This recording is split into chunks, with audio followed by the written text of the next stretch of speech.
From the moment Rosie O'Donnell joined the ABC Gabfest The View last fall, she's had a lot to say. I'm taking my medicine, so everything's fine. She's raised the decibel level and the ratings while popping off and picking fights, most flamboyantly with Donald Trump. He's the moral authority. Left the first wife, had an affair. Left the second wife, had an affair. Had kids both times, but he's the moral compass for 20-year-olds in America. Well, Rosie's a loser. She's always been a loser. From a physical standpoint, she looks like hell. Here's my official comment. O'Donnell has repeatedly bashed President Bush and even strayed into conspiracy theory land about 9/11. I do believe that it defies physics for the World Trade Center Tower 7, Building 7, which collapsed in on itself. It is impossible for a building to fall the way it fell without explosives being involved. The criticism kept growing louder. I'm calling for conservatives to take on Rosie O'Donnell. And she called Christians, compared them to Islamofascists. She criticized and ridiculed Chinese Americans. She accused the president of being responsible for 9/11. Let's now start calling for her resignation. This week, O'Donnell made an announcement. Hey, big news, breaking news, breaking news. Did you hear it's on CNN? It's breaking news. I heard. I know a little bit about it. Breaking news. I've decided that we couldn't come to terms with my deal with ABC, so next year I'm not going to be on The View. Joining us now by phone from Springfield, Massachusetts, Rachel Maddow, who hosts the Rachel Maddow Show on Air America Radio. And here in Washington, Matthew Felling, Media Director for the Center for Media and Public Affairs. Matthew Felling, Rosie says she wanted a 3-year contract. ABC only offered a 1-year contract. Is that what her departure is really about? No, and I think what was really telling was when we saw that clip of her saying, you know what, there's all this breaking news. If you went forward in that clip, Barbara Walters was sitting there like this.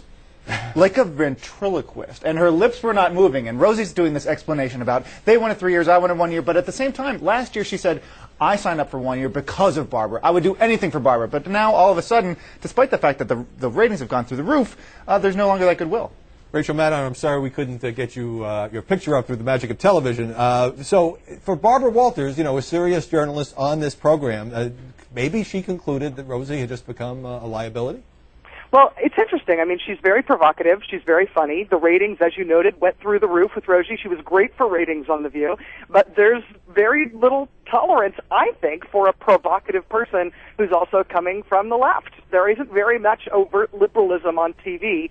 And despite all the accusations about the liberal media, and I think the fact that she was coming really overtly from the left made her intolerable to them. You're saying very little tolerance, not among the viewers, obviously more people are watching the show, but among network executives. You think that the conservative criticism of Rosie O'Donnell had something to do with this?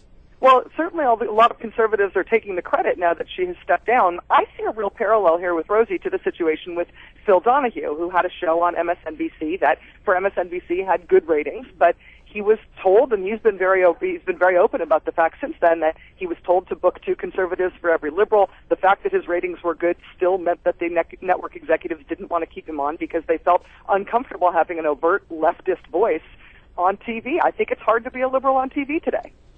Rachel, I'm with you to a point, but not all the way. I think that Phil Donahue's ratings didn't quite go up to the extent that the Rosie-led The View did this past year. I think that, honestly, we've been dealing with Rosie's rants, Rosie's tirades, and the ratings went up, and everybody was fine with it. But I think what we're dealing with now is we're dealing with a second Nipplegate. Well, right after the Super Bowl, we had Janet Jackson, and decency police came out of the woodwork. But now we have, after Imus, a raised threshold, and a lot of people are very sensitive about what's going on over the airwaves. And yes, if it's too political or if it's too provocative, I think that the sponsors, it's like the justice officials who were removed. We all serve at the pleasure of the president. Well, you know what? The hosts serve at the pleasure of the sponsors and of the media outlets. And if you start to make them queasy, you get the boot. But, Rachel Maddow, we're not just talking here about someone who is a liberal. And, you know, look, when she was throwing mud at Donald Trump and he was throwing it back, I mean, I think everybody enjoyed that as a spectator sport. But I criticized her on this program when she started to spin these conspiracy theories about why one of those buildings in the World Trade Center complex came down. Some of what she was saying was getting to be pretty far out there.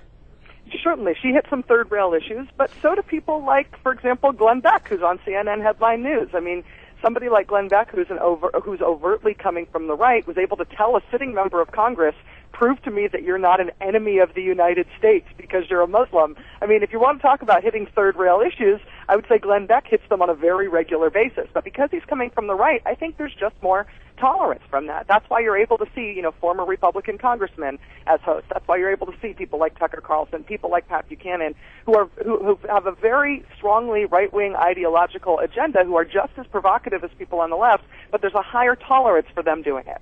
Well, I asked Glenn Beck about that exchange on this program a few weeks ago. On the other hand, Matthew Felling, I thought that network executives were basically interested in hearing the cash register ring. And look, not only are the ratings up on The View, but we've talked about Rosie and her gang on this program several times this year. We never used to talk about The View except once in a while. No, and I don't know where I'm going to go anymore to get my fix of Danny DeVito showing up on a TV show absolutely stone drunk. I mean, I don't know what's going to happen. You're going to be in withdrawal. I know. Maybe I'll have to take the role. But are you buying the notion that she became too hot to handle for ABC executives, and the fact that she's on the left side of the spectrum made it worse? I don't drink all of Rachel's Kool-Aid, but I do think that there is a certain amount of pushing the buttons too often, pushing them all the time. I think that ABC, The View, was fine with her pushing the envelope and being a little bit more political than they'd like, as long as the ratings went up. But it's since Imus, it's since we are now really critical of the things that people are saying out there and pushing off in the ether, that make them a little less comfortable, no matter whether or not the ratings are going up. Rachel Maddow, I've got about half a minute. So do you think that if the Don Imus incident hadn't happened and he was not dropped by CBS Radio and MSNBC, that Rosie O'Donnell would still be on the air next year? I don't see a connection between Imus and Rosie here. I think that what's going on with Rosie was probably brewing for a very long time. I think she was just too provocative to handle for daytime milquetoast ladies TV. All right, well, we have an agreement on one thing. She was provocative. Rachel Maddow in Springfield, Massachusetts. Matthew Felling here. Thanks very much for kicking it around with us this morning.